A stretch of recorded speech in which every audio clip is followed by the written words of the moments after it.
Hello, how are you? Today you are going to study English 7, Lesson 16, third quarter. Oral and written language use and common purposes for writing. After going through this video lesson, you are expected to distinguish between oral and written language use, recognize the common purposes for writing. For a start, do the following exercise. You can pause this video if you need more time. Press play again if you want to proceed with the lesson. Oops! Before you pause and play, don't forget to get a paper and a pen. Are you ready? You may start to answer the pretest now.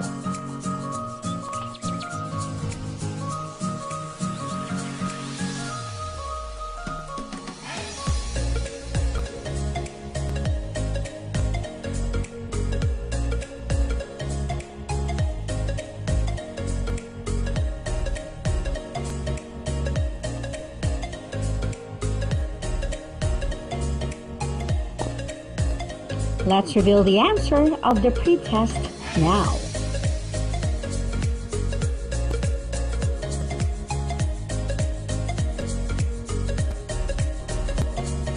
In the previous lesson, you have learned to identify the basic features and kinds of paragraphs. In addition, you were able to recognize the parts of single paragraphs and the sequence steps in writing a simple paragraph. Today, you are going to go deeper about the language used and the common purposes for writing. Enhanced community quarantine. There must be only one family member who can go to the market. Aling Maria is in a hurry to buy some canned goods. Mang Ramon is riding his bike, so he can arrive to the market speedily. Most of us in the neighborhood are worried, bored, and stressed. We can't go out. We must stay home. Let's have the questions about the text. Number 1. Were you able to understand all the words in the text? Number 2. What's the story about? Number 3. Did the story make you feel sad? What do you think is the purpose of the writer? Let's talk about the story. The writer wrote very simple words that sound conversational, which means that it can be easily understood. The story was about the scenario during enhanced community quarantine in the neighborhood. The reader can relate herself about the story. Today, you are going to distinguish between oral and written language use and recognize the common purposes for writing in a very simple way. Let's begin. What is oral language? Oral language is a combination of sounds used to express thoughts. The sounds used to express thoughts are grouped into spoken words. When you speak, you tend to say phrases. Informal words or slang language are used and can be understood only by certain groups. Words such as chill, lit, bay, flick, and hashtag are considered slang. Let's have an example. I was a kind of chilling at home during enhanced community quarantine days, but I make sure that I do exercise and sleep well. Which words do you think is a slang word or informal word? Chilling. It is informal word. It is slang for relaxing. Let's move on to the next one. What is written language? A written language refers to the process of conveying a message through the written symbols. It is the representation of a spoken or gestural language by means of a writing system. It can be done in many ways like emails, text messaging, cards and letters, newspapers, and magazines. Let's have an example here. This text is an email message, an example of written language. Let's try a few items as practice exercise. Clap once if it's written language. Clap twice if it is spoken language. Let's begin. Sola got a perfect score in all the tests. I am shook. Is it one clap or two claps? Did I hear two claps? Very good. This is oral language.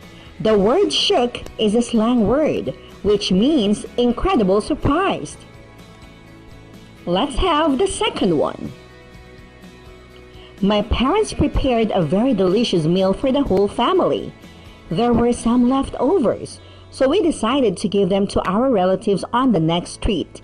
It is not boring to stay at home because I have realized how lucky I am to have a wonderful family during this time of pandemic. Is it one clap or two claps? Did I hear one clap? Very good! This is an example of a diary. It is a written language. Let's have the last one. There are many Facebook users trying to flex the routine at home during enhanced community quarantine. Is it one clap or two claps? Did I hear two claps? Very good! It is oral language. Flex means the act of showing off what you have to gain popularity. It is a slang word. Now that we have discussed about oral and written language use, its definition and some examples, let's focus more about the representation of the spoken language by means of writing. Let's learn about the common purposes for writing. There is a very simple way to remember the common purposes for writing. You only have to remember the acronym PIE. Here are the meanings and examples of each letter in the acronym. Let's have the first common purposes for writing. P for persuade. The author wants you to do, buy, or believe something. That can be read from campaign, political speeches, opinions, book reviews, and church sermons. Let's have an example here.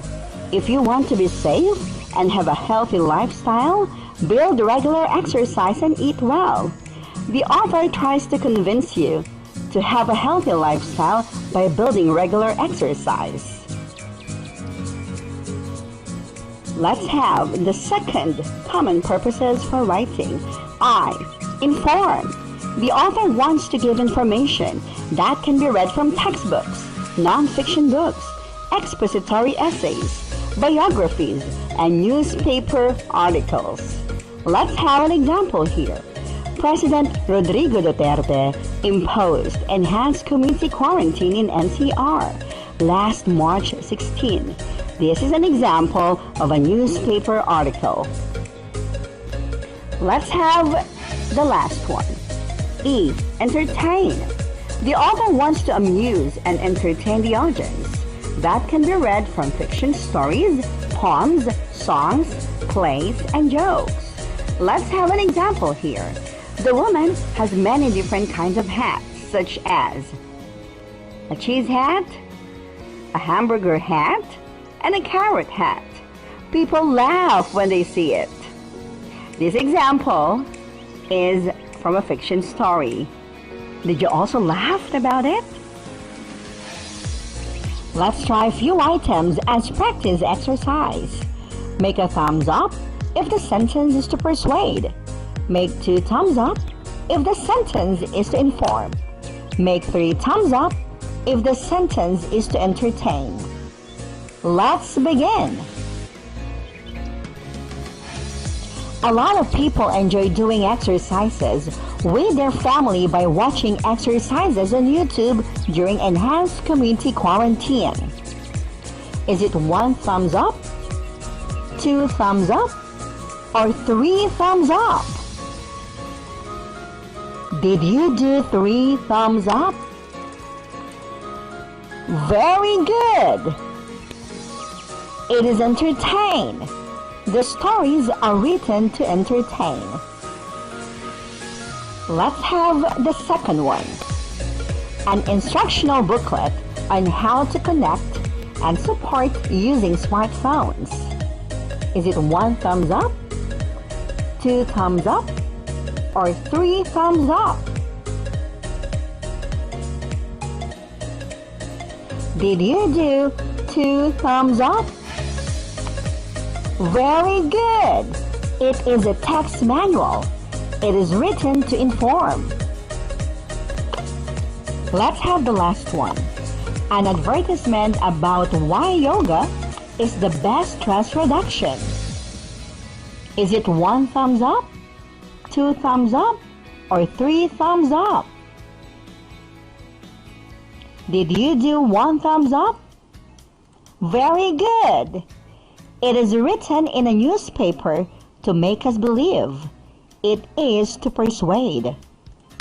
To wrap everything up that we have talked about in this lesson, let us always remember that oral language uses informal words, which are used for conversations. Written language uses formal words. Both can be used for formal and informal writing.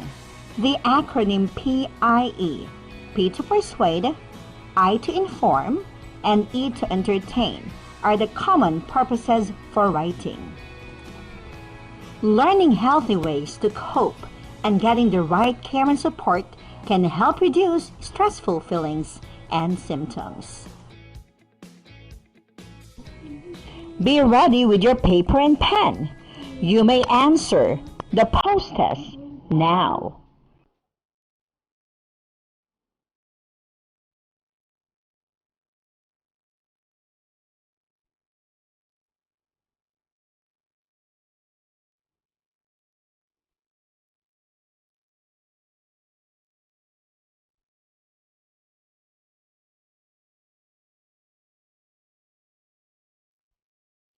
Let's reveal the answer in the post test.